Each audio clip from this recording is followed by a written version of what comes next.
আসসালামু আলাইকুম রহমাতুল্লাহি ওয়া বারাকাতুহু। আজির বিষয়বস্তু হজরত মুহাম্মদ সাল্লাল্লাহু আলাইহি সাল্লামৰ জীৱন আদৰ্শ দ্বিতীয় খণ্ড। এই সম্পৰ্কে মই আজি আপোনালোকৰ লগত আলোচনা কৰিম ইনশাআল্লাহ। শান্তির পথ সে তো একটাই একটাই, সে পথে ইসলামায় ছুটে আয়। আল্লাহ তাবারক তাআলা পবিত্র কোরআনত ঘোষণা কৰিছে, লাকাদ কানা লাকুম ফি রাসূলিল্লাহি উসওয়াতুন হাসানাহ, অর্থাৎ তোমালোকৰ নবী সাল্লাল্লাহু আলাইহি সাল্লামৰ জীৱনখনেই উত্তম আদৰ্শ।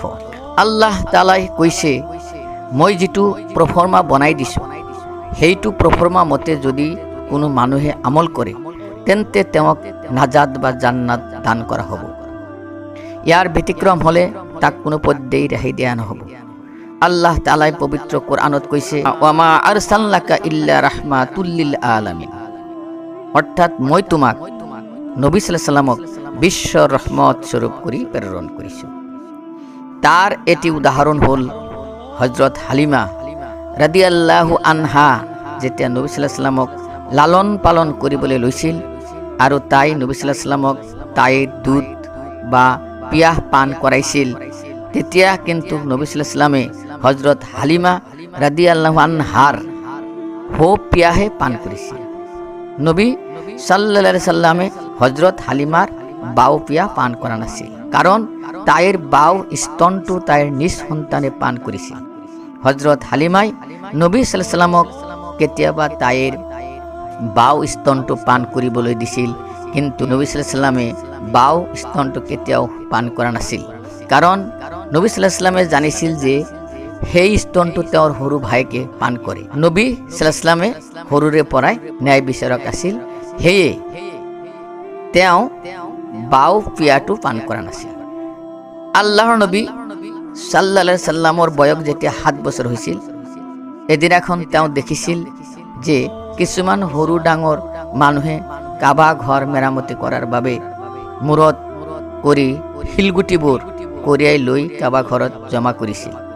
নবী সাল্লাল্লাহু আলাইহি সাল্লামে কিছুমান শিল মূৰত তুলি কঢ়িয়াই লৈ যাব ধৰিছে। ইতিমধ্যে এজন মানুহে নবী সাল্লাল্লাহু আলাইহি সাল্লামক দেখি তেওঁৰ মূৰত দুখ পাব বুলি মানুহজনে নবীয়ে পিন্ধে গামোচা লৈ নবী সাল্লাল্লাহু আলাইহি সাল্লামক মূৰত দিবলৈ কোৱাত নবী সাল্লাল্লাহু আলাইহি সাল্লামে লজ্জিত অচেতন হৈ পৰে। নবী সাল্লাল্লাহু আলাইহি সাল্লামে এনেকুৱা স্বভাৱৰ আছিল।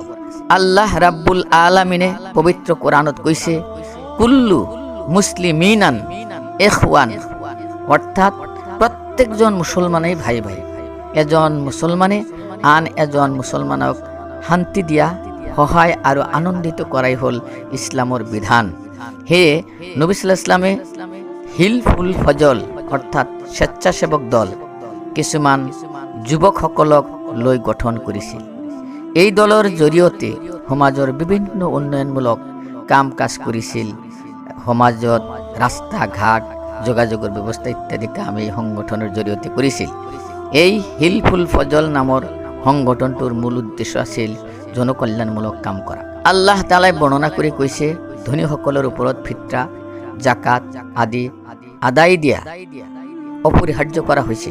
নবী সাল্লাল্লাহু আলাইহি সাল্লামে ধনী মানুহৰ ওচৰত গৈ আল্লাহৰ বাণী পৌঁছাই দিছিল যে তোমালোকৰ ওপৰত জাকাত দিয়া বাধ্যতামূলক কৰিছে। এই জাকাত আদায় নকৰিলে কিয়ামতৰ দিনা সেই ধন সম্পত্তিবোৰ সাপ লৈ ৰূপান্তৰ হৈ ধনীসকলক কামুৰিব।